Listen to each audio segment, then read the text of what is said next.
ओम शांति। मैंने 2012-13 में ब्रह्मा कुमारीज़ को सुनना चालू किया था टीवी पे। मुझे बहुत सारी बातें बहुत अच्छी लगती थी। इनफैक्ट ऑलमोस्ट सभी बातें समझ आती थी लॉजिकली, लेकिन सिर्फ एक चीज़ थी जिस पर मैं एग्री नहीं करती थी या मैं अपने आप को कन्विंस नहीं कर पाती थी, और वो था कि अभी जो है वो कलयुग का विनाश होने वाला है। हम जो है वो कलयुग के विनाश की तरफ जा रहे हैं, डिस्ट्रक्शन की तरफ जा रहे हैं। तो इस चीज़ पर ना मैं लॉजिकली अपने आप को मैं कन्विंस नहीं कर पा रही थी, क्योंकि साइंस तो बहुत सारे बताए गए थे कि एक कुएं का पानी जो है वो 4 कुएं में भरा जाएगा, लेकिन 4 कुएं का मिलकर भी एक कुएं को नहीं भर पाएगा। मतलब कि एक माँ बाप जो है वो 4 बच्चों को पाल लेंगे, पर 4 बच्चे मिलकर भी एक माँ बाप को नहीं पाल पाएंगे।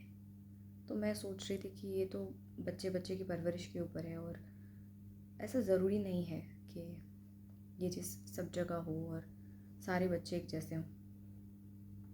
और ऐसे बाकी सारे और चीज़ें थी जिनके कॉन्ट्राडिक्शन मौजूद थे, जिसमें मैं अपने आप को यही बोलती थी कि नहीं, ऐसा मतलब लॉजिकली ज़रूरी नहीं है कि ये चीज़ सब लोग करते हों या सब जगह ऐसा हो या ऐसा सब।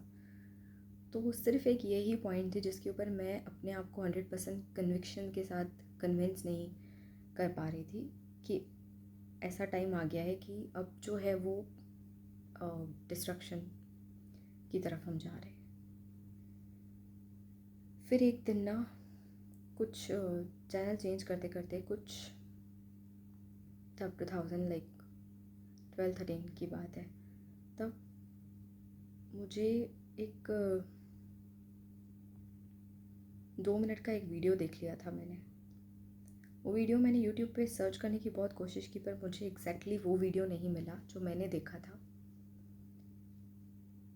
अभी हर एक की लाइफ में जो है वो जो भी चीज़ें हम देखते हैं, हर एक की लाइफ में उसका इफ़ेक्ट अलग होता है, ठीक है। हो सकता है जो मुझे बहुत बड़ी बात लगती है वो किसी और को बहुत छोटी बात लगे, किसी और को बहुत छोटी बात लगे, मुझे बहुत बड़ी बात लगे। तो ये जो बात है ना, जो मैंने ये 2 मिनट की वीडियो के अंदर देखी थी, वो चीज़ ने मुझे हिला के रख दिया था ऊपर से नीचे तक। मैं हिल गई थी, काँप गई थी ये 2 मिनट की वीडियो के बाद। एक्चुअली मैंने सुना तो बहुत कुछ था, जैसे कि टेररिस्ट के बारे में सुना था, जैसे कि न्यूक्लियर बॉम्ब्स के बारे में सुना था कि इतने सारे देशों में न्यूक्लियर बॉम्ब्स हैं, तो कोई भी न्यूक्लियर बॉम्ब अगर एक कंट्री छोड़ती है तो भी डिस्ट्रक्शन हो सकता है बहुत आसानी से। ये सारे वॉर्स वगैरह से डिस्ट्रक्शन हो सकता है, पर फिर भी इन सब चीज़ों ने भी मुझे कन्विंस नहीं किया था। मुझे कन्विंस किया था कि हाँ, अभी कलयुग का अंत आने वाला है, वो 2 मिनट के वो वीडियो ने। उस वीडियो में ऐसा था कि कोई एक कंट्री थी जहाँ पे एक होटल थी जिसमें ह्यूमन मीट मिलता था, ठीक है। बच्चे से लेके बड़े तक सभी एज ग्रुप के ह्यूमन मीट वहाँ पे मिलते थे। और सिर्फ ऐसा नहीं था कि जिसने अपनी जैसे ऑर्गन डोनेशन होता है ना, वैसे कुछ लोग जो थे वो अपनी लाइफ वहाँ पे डोनेट करके आते थे कि हम मर जाएं अगर तो हमारा जो है वो मीट बना दिया जाएगा, मतलब इस होटल को बॉडी दे देना और पैसे, होटल वाले जो है वो पैसे दे देंगे घर वालों को। सिर्फ वो लोगों का मीट नहीं था वहाँ पे, बच्चों का भी था। और बच्चों में भी वो बच्चे नहीं जो जो मरे हुए पैदा होते थे।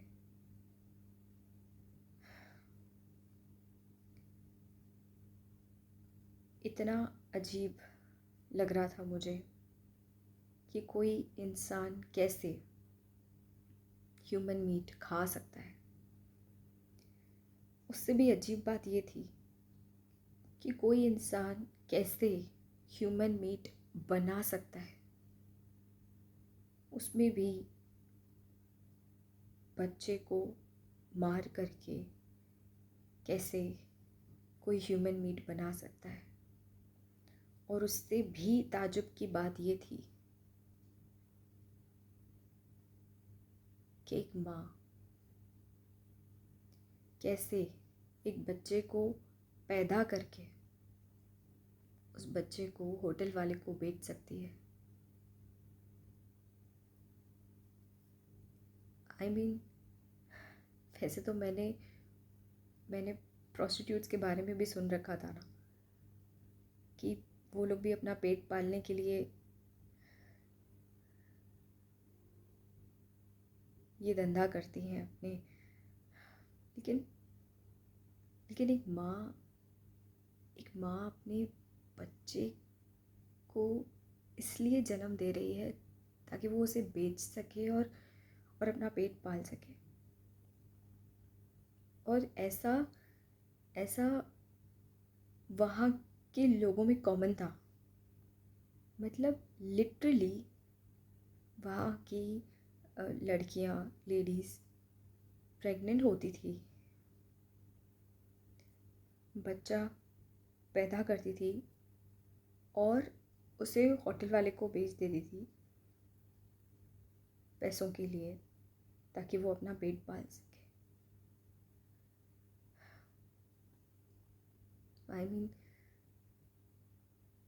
एक माँ तो माँ होती है ना, चाहे वो दुनिया के किसी भी कोने में।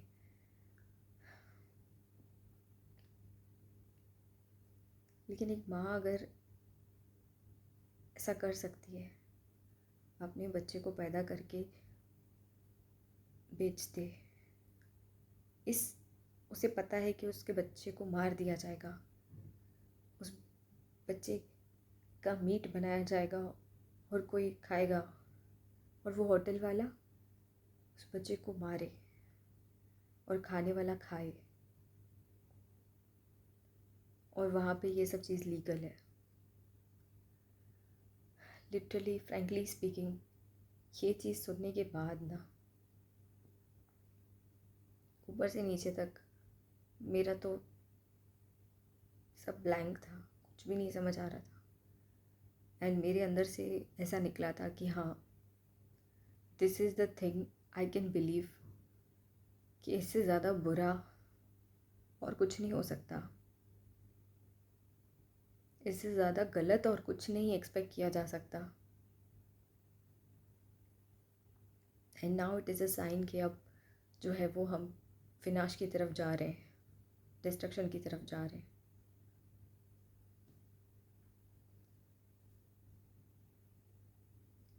आज ये इंसिडेंट शेयर करने के लिए यूट्यूब पे मैंने अपने आप को बहुत कन्विंस करा, क्योंकि पिछले 1 घंटे से मैं इसी चीज़ के ऊपर बहुत रोई। ठीक है, थिंग इज़ दैट कि ये सब चीज़ें हो रही हैं यार। थिंग इज़ दैट कि हम किस तरफ जा रहे हैं। जो भी लोग नॉनवेज खाते हैं, उन लोगों से मैं पूछना चाहती हूँ कि आप अपने एक टाइम का खाना, आपको पेट ही भरना है ना, आपको खाना ही खाना है ना, आप तो कुछ भी खा सकते हो। उसके लिए किसी जानवर की जान, ठीक है आप नहीं ले रहे जान, बट आपके लिए तो कोई ले रहा है ना, क्योंकि आपको खाना है वो, तो आपके लिए कोई मार रहा है ना, वो जिंदा जानवर को मार रहा है ना, कोई उसकी जान ले रहा है कोई।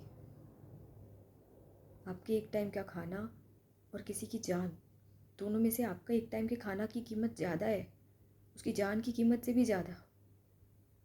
और हम किस तरफ जा रहे हैं? ह्यूमन मीट की तरफ जा रहे हैं।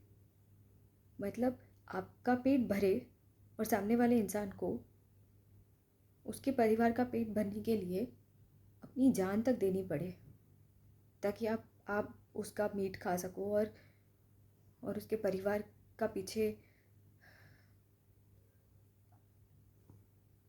इतना गिर चुके हैं हम, इतना कि और गिरना बाकी है।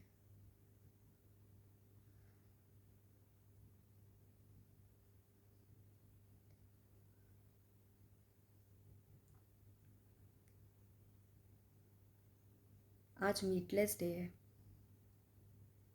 हर दिन मीटलेस डे हो सकता है, हर दिन।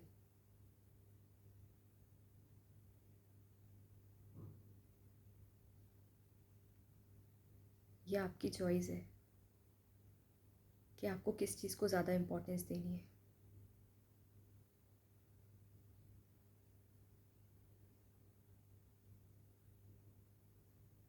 वो बेजुबान जानवर कुछ बोल नहीं सकते हैं, उनकी बेबसी, उनकी मजबूरी, उनके दर्द, उनके दुख, उनकी पीड़ा, उनकी मौत को अपना खाना बनाने वाले क्यों बनना?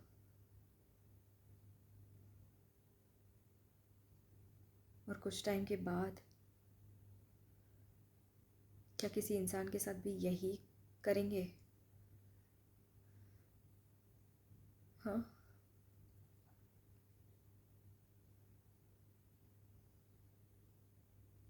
Take a pledge, take a pledge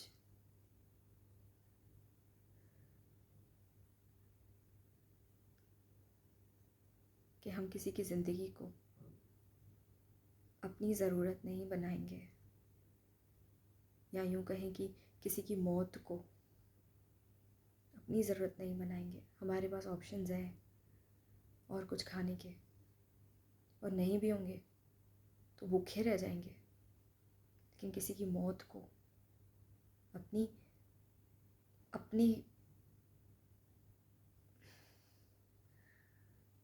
अपनी भूख सेटिस्फाई करने के लिए यूज़ नहीं करेंगे।